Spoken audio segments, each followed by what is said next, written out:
সুপ্রভাত বন্ধুরা, তো ওয়েলকাম টু মাই চ্যানেল। তো আমি শ্রাবণী। তো তোমরা সবাই কেমন আছো? আশা করছি সবাই খুব ভালো আছে। তো আমিও খুব ভালো আছি। তো দেখো, রাত থেকে কিন্তু বৃষ্টি শুরু হয়েছে।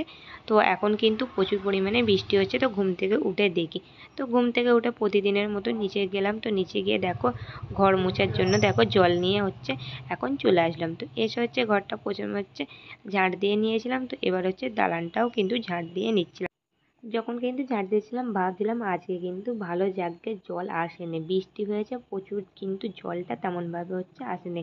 যেহেতু জানালাটা ফাঁকা, তো খুব জোরে বৃষ্টি হলে কিন্তু ঝাপটায় কিন্তু দালানে আমাদের জল আসে, কিন্তু যেহেতু হাওয়া দেয়নি সেই জন্য জলটা আজকে আর আসেনি। তো দেখো, এখন কিন্তু ঘরটা মুছে নেওয়ার পর দালানটাও মুছে নেবো। তো মুছে নেওয়া কমপ্লিট হয়ে গেলে নিচে যাব, গিয়ে যেগুলো কালকের রাতের খাবার বাসনপত্র পড়েছে সেগুলো ধুয়ে নেব।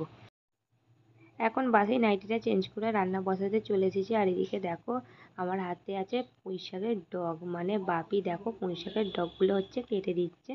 আর আজকে হবে পুঁই শাকের তরকারি। আর এই যে দেখো, আমাদের গাছের কুমড়ো দিয়েই কিন্তু গাছের শাক রান্না হবে।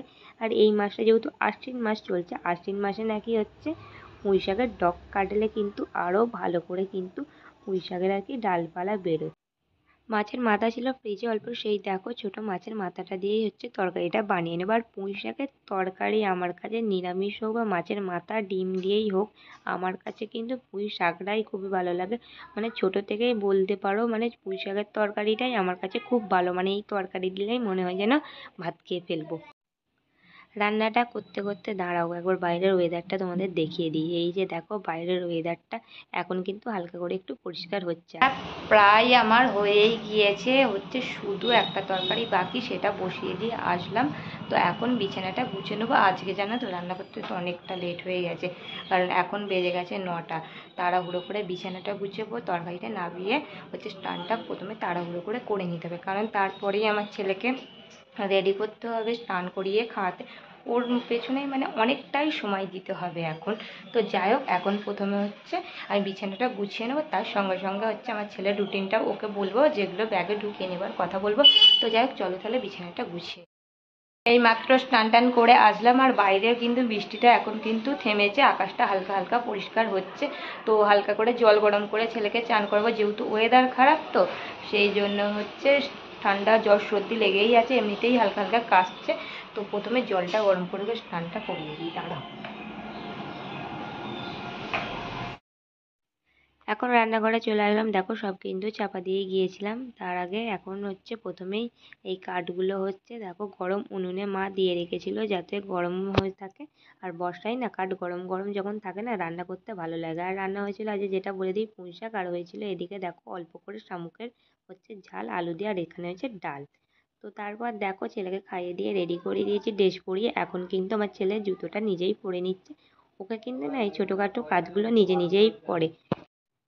যেমন আই কার্ডটা পরতে বললে পরে, জুতোটা পরে নেয়, নিজের জলটা যদি ভরে নিতে বলি, এই কাজগুলো না ছোটো ছোটো কাজগুলো ও কিন্তু করে থাকে। তারপর দেখো, দুজন মিলে আমি আর মা এখন চলে এসেছি শাক তুলতে। তো দুজনেই টিফিন খাওয়ার পর দেখো, ভাবলাম যে আজ একটু শাক তুলতে যাই।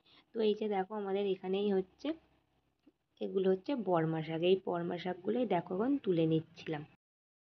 আমি দুজন মিলে দেখো এই কটা শাক তুলেছি। তো আজকে বেশি শাক তুলতে পারিনি, যেখানে জল দেখাচ্ছিলাম না, ওর নিচে অনেক বৃষ্টির কারণে না জল জমে গিয়েছিল। তো সেই জন্য অত জলে আর শাক তুলিনি, এই শাকই তোলা হয়েছে। এই দেখো, আর ঘরের নোটে শাক, পুঁই শাক সব রকম মিশিয়ে 5 মিশালি শাক রান্না হবে। তো সেটা মা তুলে নেবে। এখন 4টে বেজে গেছে, আর আমার ছেলেকে স্কুল থেকে আসতে ঘুম পাড়িয়ে দিয়েছি, খাইয়ে দিয়ে। আর এখন যাব নিচে। তো চলো তাহলে নিচে যাই। আর আজকে একটা নতুন রেসিপি বানাবো, প্রথমবার নতুন রেসিপি বানাবো, আর সেটা প্রথমবারই ট্রাই করবো। তো যাই হোক, সেটাও তোমাদের দেখাবো। তো চলো তাহলে দেখতে থাকো।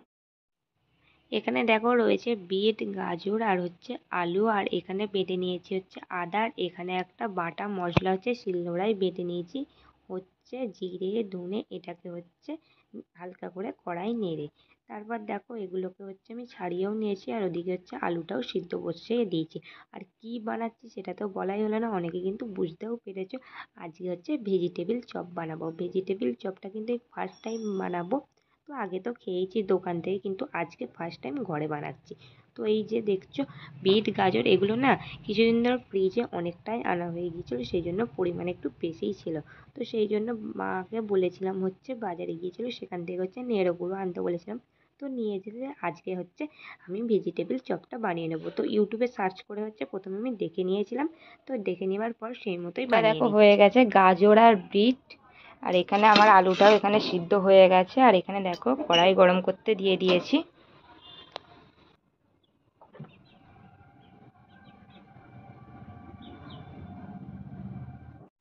তেল গরম হয়ে এসেছে, প্রথমে কিন্তু বাদাম আর কি ভেজে তুলে রেখেছি, তারপরে হচ্ছে 5 ফোড়ন শুকনো লঙ্কা দিয়ে দিলাম।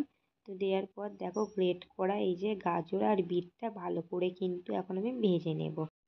ভালো করে ভেজে নেবার পর চাপা দিয়ে দিয়ে হচ্ছে সিদ্ধ করে নেবার পর দেখো এখন হচ্ছে সিদ্ধ করা আলুটা আবার গ্রেট করে দেখো তার উপরে দিয়ে দিলাম।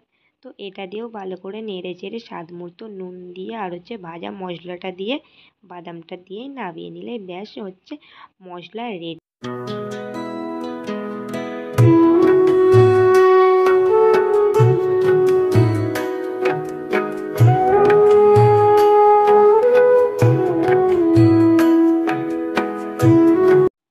পুরটা রেডি করে ঘরে নিয়ে চলে এসেছিলাম ঠান্ডা করার জন্য। তো দেখো ঠান্ডা হচ্ছে এদিকে, আর আমি টিভি দেখতে দেখতে দেখো সব ভেজিটেবিল চপের কিন্তু শেপটাও কিন্তু দিয়ে ফেলেছি। তারপরে চলে আসলাম রান্নাঘরে, এদিকে নিয়ে নিয়েছি হচ্ছে ময়দাটা গুলে নিয়েছিলাম, আর এখানে নিয়ে নিয়েছি হচ্ছে নেড়ো গুঁড়োটা। তারপরে আবারও হচ্ছে তেল গরম করে নেব এখানে। তেলটা গরম হয়ে যাওয়ার পর দেখো প্রথমে আমি হচ্ছে ময়দার ব্যাটারটাই দিয়ে তারপরে নেড়ো গুঁড়োই হচ্ছে দিয়ে ভালো করে হচ্ছে এপিট ওপিট ভালো করে লাগিয়ে নেবার। প্রথমে যেহেতু হাত দিয়ে করেছিলাম না, হাতে একটুখানি ময়দা লেগে যেতে প্রথমেরটা একটু কীরকম হয়ে গিয়েছিলো।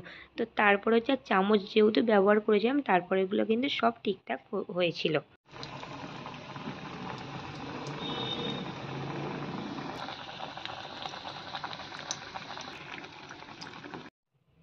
প্রথমের ভেজিটেবিল চপটা দেখো এখন তুলে নিচ্ছে, এটা কিন্তু হয়ে গিয়েছে।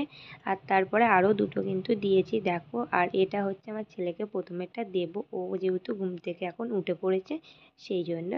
তারপরে দেখো এদিকে দুই ভাই খেলতে বসেছে। আমার এই যে দেওরের ছেলে এইমাত্র আজকে আসলো, সামনেই দুর্গাপুজো সেই জন্য হচ্ছে কাকিমা আমার ছেলেকে হচ্ছে জামা দেবার জন্য দেখো এসেছিলো। আর এদিকে দেখো দুই ভাই হচ্ছে এখন খেলছে। আর এই যে দেখো সেজ কাকিমার মা হচ্ছে গল্প করছে, আর আমিও হচ্ছে রান্নাঘর থেকে একবার হচ্ছে আসলাম, যেহেতু রান্নাঘরে আমার এখনও কিন্তু মানে চপ বানানো শেষ হয়নি, আর এটাই হচ্ছে লাস্ট, এই কটা বানালেই কিন্তু আমার হয়ে যাবে। আর এই যে ভেজিটেবল চপটা কিন্তু খেতে আজকে ভালোই হয়েছিল, ভাবছিলাম যে ভালো হবে না কিন্তু সত্যি ভালোই হয়েছিল। আমার ছেলে আর একবার আসলো দেখো, ওকে আর একটা এখন হচ্ছে দিলাম সস দিয়ে। রোজকার মতো এখন খাওয়া দাওয়া করে ওপরে চলে আসলাম, বিছানাপত্র গুছিয়ে নিয়েছি, আমার কাজ সব শেষ। তো এখানেই ভিডিওটা শেষ করলাম, তোমাদের সাথে দেখা করছি আবার একটা নেক্সট ব্লগে। সবাই ভালো থেকো, সুস্থ থেকো, সবাইকে শুভরাত্রি।